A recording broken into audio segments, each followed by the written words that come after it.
Baik. Jadi sebenarnya kalau kita mengacu ke yang resminya, ya, resminya dakwah itu setelah 12 ilmu dan sudah diamalkan.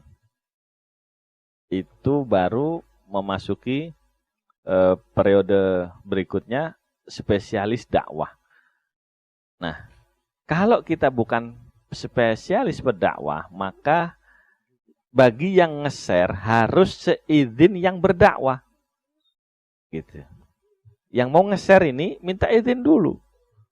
Jangan sampai gara-gara share-sharean kita yang salah persepsi, kadang-kadang maksud kita dengan yang mengajar ini nggak sama, ya kita terjemahkan sendiri, sebab cara menerjemah kita sudah pernah dites belum? Gitu. Cara memahami kita, ya, logika standar berpikir kita, cara menyimpulkannya sudah pernah diakui belum? Walau kalau kita ngikuti mazhab Imam Malik, kenapa Imam Malik bukan mazhab ya, mengikuti gaya kaidah yang ditetapkan Imam Malik. Imam Malik itu mengarang kitab Al-Muwatta. Kenapa disebut kitab Al-Muwatta? Li'annahum wata'u alaih. Imam Malik itu membawa kitab Muwatta kepada 70 ulama ahli fikih di kota Madinah. Ya, ulama kalau di sana dikatakan al-faqih, ulama ahli fikih berarti benar-benar menguasai. Dibawa ke 70 orang, semuanya wata'u alaih, ini memberikan anggukan. Al-Muwatta ini yang diberi anggukan sama para ulama. Ada manhaj gitu. Ini apa manhaj itu? Ini standar, ya, aturan baku dari para ulama yang sekarang ini hilang, nggak dipakai lagi. Semua orang sekarang bisa ngeprint sendiri, bisa nyetak sendiri, bisa memperbanyak buku sendiri. Tapi kalau dicek, ya, maaf, itu buku siapa yang mengakui? Ada takridnya nggak? Kemudian yang memberi takrid tadi siapa? Ya, waktu di Mudzakarah kemarin saya ada kitab ikhtilaf, atharul ikhtilaf fil hadis. Ya. Itu Syekh Muhammad Awamah ini sudah ahli hadis, tapi begitu mengarang kitab datang lagi ke ulama ahli hadis. Datang ke India, datang ke Madinah, datang ke ini untuk cari lisensi. Bahwa yang saya karang ini benar nggak? Begitu dibaca sama Syekh Ahmad Mustafa Az-Zarqa, wafaqtuhu harfiyan. Saya setuju apa yang disampaikan ini per huruf saya cocok. Yang ngomong ahli hadis, karena bidang yang dikarang ilmu hadis. Lah kita sekarang ini bidang apa? Ya, itu saya kira di perkuliahan semuanya berlaku begitu. Mau jadi dokter, disidang dulu sama spesialis ini, spesialis ini. Lu kok sekarang mau ngimamin ke masjid, nggak pakai tes, nggak ada yang ngasih rekomendasi. Mau jadi khotib, siapa yang ngasih rekomendasi? Jadi kayak agama kita ini agama asal-asalan. Loh, kalau agama kita dengan cara yang demikian rupa semua orang pakai sorban hijau, pakai udeng modalnya cuma 50.000 bisa dibubetin sendiri, kemudian mengimamkan sendiri, kemudian menyatakan dirinya jadi ustadz, rusak agama ini. Kayaknya nggak bakal nyampe di zaman kita. Ya, ini harus paham standarnya.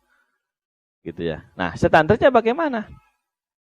Cek ulama yang lain, nah, memberi nggak rekomendasi, ya, ulama yang diakui sama ulama yang lain, ya, yang ahli takwa, yang ada nanti ulama dunia, ada ulama ada ulama akhirat atau ulama yang istiqomah. 12 ciri disebutkan sama Imam Ghazali dalam kitab Ihya Ulumuddin jilid pertama.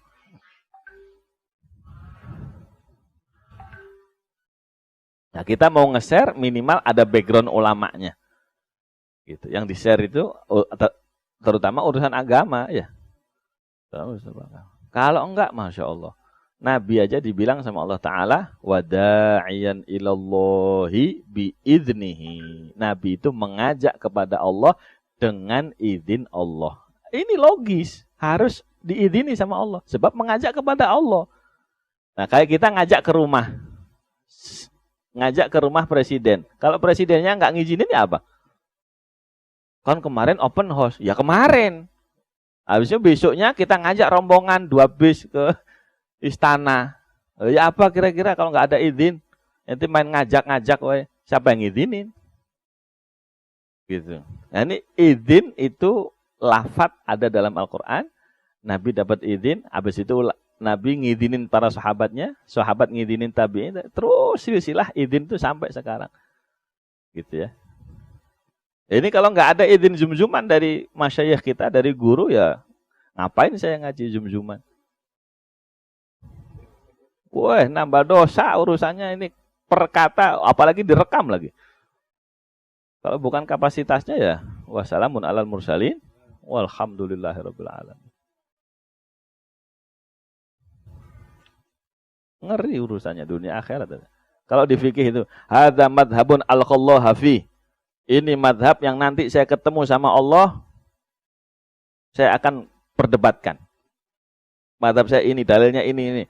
Gitu ulama dulu itu. Kalau mengatakan ini hukumnya begini, ya itu bukan nggak sadar bahwa saya nanti di hadapan Allah bakal mempertanggungjawabkan apa yang saya ucapkan. Gitu. Ini bukan asal-asalan ya, bukan asbun, asplak, asal apa asbun ini, asal bunyi, asal ngejeplak.